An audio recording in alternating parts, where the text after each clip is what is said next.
Okay, so let's get right into this. Picture it. It's 1952, deep inside a cave in the Judean desert. Archaeologists are uncovering the famous Dead Sea Scrolls, these ancient texts on super fragile papyrus and leather. But then, they find something that just shouldn't exist: two rolls of pure hammered copper. And that was the immediate burning question, right? Think about it. In the ancient world, copper was a huge expense. It's heavy, it's a nightmare to try and write on. You would only ever use it for a message that you needed to survive, a message that absolutely could not be lost to time. So, what was on this thing? For years, nobody had a clue. The scroll was basically a solid green tube of corrosion. It was completely fused shut after being buried for 2,000 years. It was like a metal time capsule, but the key was long gone. I mean, can you imagine the frustration? They've got this one-of-a-kind artifact, but if anyone even tried to unroll it, it would just shatter into dust. The secret inside was locked away, and you could just feel the urgency screaming from this object, like it was the final, desperate message from a world that was about to disappear. So they had to get creative. They turned to engineers. In a lab in Manchester, a team basically performed surgery on this 2,000-year-old mystery. The plan was ingenious. First, they coated the entire scroll in a special resin to make it a solid block. Then, using a custom-built, high-precision saw, they painstakingly sliced it, layer by layer, into 23 thin strips. And just like that, they finally revealed the text that had been locked inside for centuries. And when they finally translated the ancient Hebrew, what they found was completely shocking. It was nothing anyone could have ever predicted. You have to remember, all the other Dead Sea Scrolls were religious texts, psalms, prophecies, rules for their community. Not this one. This was different. This was an inventory, a ledger. It was a list of buried treasure, described with the cold precision of an accountant. And the numbers were just staggering.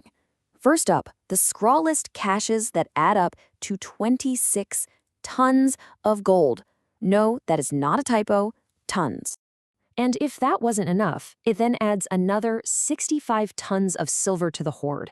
The sheer scale of this was so massive that a lot of the first scholars to read it were convinced it had to be fiction, just some kind of fantasy.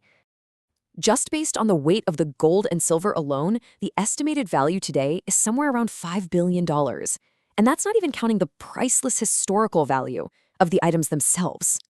So here's the heart of the mystery. The scroll lists 64 separate hiding places. It gives specific details, under a staircase, in a particular tomb, dig down this many feet. And yet, after 70 years of searching, not a single coin, not one piece of gold has ever been found. Which, of course, begs the question, who on earth had this kind of wealth? And why did they go to such incredible lengths to hide it all? Well, to understand that, you have to look at the history. This scroll was written right on the brink of a civilization's total collapse. The Great Jewish Revolt against the Roman Empire was this brutal, desperate war.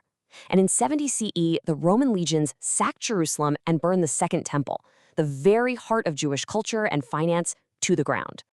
So who wrote it? There are really two main theories. The first is that it was the Essenes, this small desert community that lived near the cave. But the math just doesn't work. There's no way a small sect could have this much wealth. The second theory, and the one that makes a lot more sense, is that it was the priests from the Jerusalem temple. Right before the Romans destroyed everything, they secretly hid the sacred temple treasury, centuries of wealth, and made this copper map so that one day it could be found again. This changes everything. It means the scroll isn't a map to some private fortune, but to the lost national treasury of an entire people. So we have the map, we know what it leads to, so why can't anyone find the treasure? Well, the problem is the map was written for a world that simply doesn't exist anymore. This is honestly the best way to think about it.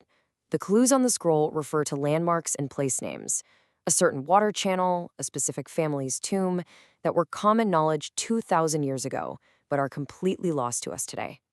The whole challenge really boils down to three huge problems. First, the landscape itself is gone, with ancient landmarks buried deep under modern cities.